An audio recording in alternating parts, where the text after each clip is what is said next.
Welcome back to What Arty Noobs for General Disturbance.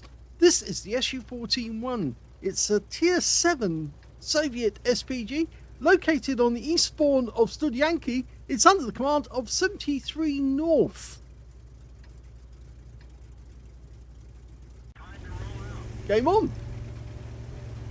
Well, it's a very heavy Arty, but it's actually armed with a 152mm howitzer. I can tell that because the barrel's very long. If it was short and fat, that would make it the B4 howitzer, not the BR2.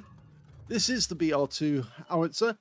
It's capable of doing 600 alpha, 38mm pen, 7.2 meters on the burst radius, between 11.5 and 23 seconds of stun. He's pre-aimed for the other side of the copse. He's expecting an enemy tank to get spotted on that side, and that our guys will just sit the other side and watch the shells go into the enemy. Bit closer. Well, it looks like the enemy has been very... oh, there he is! I thought they'd have somebody over there, but the question was who. And... rounds out. Direct hit on the engine bay. 242 is a non-penetrating shot, but it really upsets that 3002D. Of course, that's the Daimler version, and it looks like he has got the 88mm gun. Reloaded again. Rounds out. Another direct hit. 145 this time. I would have thought our guys would have been taking advantage of him right now, but there's a Super Hellcat over there as well. But he's now one shot. And so these guys are about to go down. And the Super Hellcats decided to retreat rather than get wiped out. The 3002D, though, hasn't got the message yet. Oh, he's turned himself around now. Rounds out. Well, now he's got the message. He's down to less than half of a third of his hit points now. Well, in fact, actually, he's now a one-shot for us. Look at all those HE impacts on his skin. Here we go. Rounds out.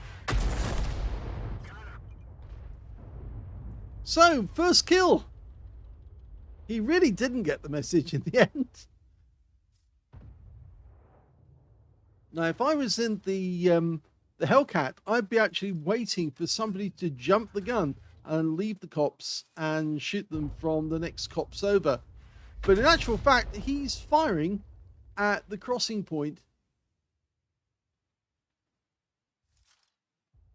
They get plenty of ammo in this Arty, so it's not as if he's going to be worried about firing shells. Actually carries 32 rounds in total. Oh, he just got a direct hit.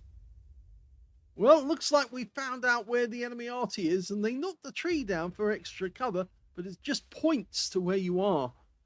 That's why it's not a good idea, especially when you can see the tracer like we just did. Rounds out again. And this time round, a wreck appears. He's just wiped out the opposition. An SU-14-1. So the enemy has no Arty anymore. And at this moment, I tend to like to put a message in chat saying, you've got no Arty on you now, so you're free to move. It kind of lets them know that, yes, we were looking after their interests.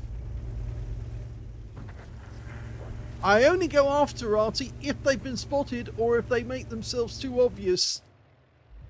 And it seems in this battle, 73north has taken out the Arty because he worked out where they were. SU-130 PM, rounds out. Direct hit! Now they have so little armor, that must have been a penetrating hit.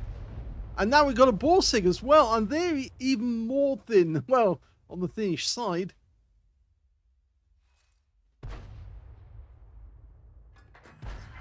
There is actually two Borsigs on the enemy team. And he's just killed the Super Hellcat! It was low on hit points. He actually pulled too far back.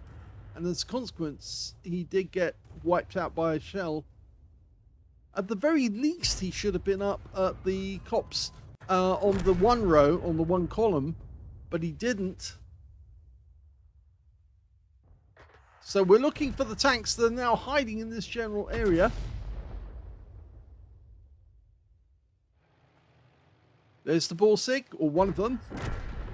Now the other one is over by the tree line. There's only 3 enemies remaining in this game. Well, it appears the G-Saw was doing exactly what the Super Hellcat should have been doing. And there's the Borsig. He's actually aiming in the wrong spot.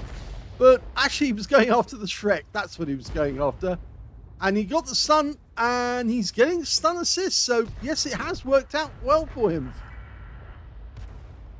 He actually went without the kill on the Borsig. Instead, he was going for the stun assist. Now he's going to try and take this G-Saw. Rounds out. And he certainly stuns the guy. And it looks like he's going to go down.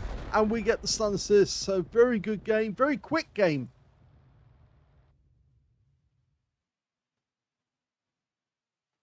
Here's the end of battle stats. And that was a first ace tanker for 73 North in the SU-14-1. He managed to get a bruiser medal for getting at least 5 critical hits. In fact, he ended up with 10. And his win rate in that game, 4,963, which is Super Unicum standard. But he didn't get any other medal in the game, just the ace tanker. But it is a first ace tanker. So congratulations for getting that first ace. He also, if we look at the team score, see that he didn't get the highest damage, but he did come second. The highest damage was the Waffenträger on his team, who got 2,795 hit points. In second place, it was 73 North, under the an assumed name here. He got 2,387 hit points of damage. And the third highest player, well, that turns out to be the AE Phase 1 with 2,357. When it came to kills, he actually shared the top spot because he managed to get 3, so did the Barask on his team, and so did the Shrek on the enemy team. And when it came to base XP, yep, he got that one. So he's got the highest on the actual number of kills and the base XP, but not the actual damage. So 1,394 to 73 North, 993 went to the Barask, and 816 went to the Setter, who also picked up a Confederate. He fired only 13 rounds in the game, but he was making good use of the shells, and of course he did get that first kill, the VK3002D. He also got 8 direct hits on the enemy, 1 penetrating shot, and 13 splashes. 2,387 hit points, all of it at more than 300 meters. Damaged 6 of the enemy, killed 3 of them, and did 2,476 hit points of stun assist at 11 off the 11 stuns. And I think that's where he got the ace tanker. On a premium count, he made 33,462 credits from the game and 2,091 experience points. And the game only lasted 5 minutes and 36 seconds. A very quick ace tanker, you might say. So I hope you enjoyed that quick one. We've got another video coming up featuring 73 North very shortly. If you enjoyed it, please give it a like, and thanks for watching.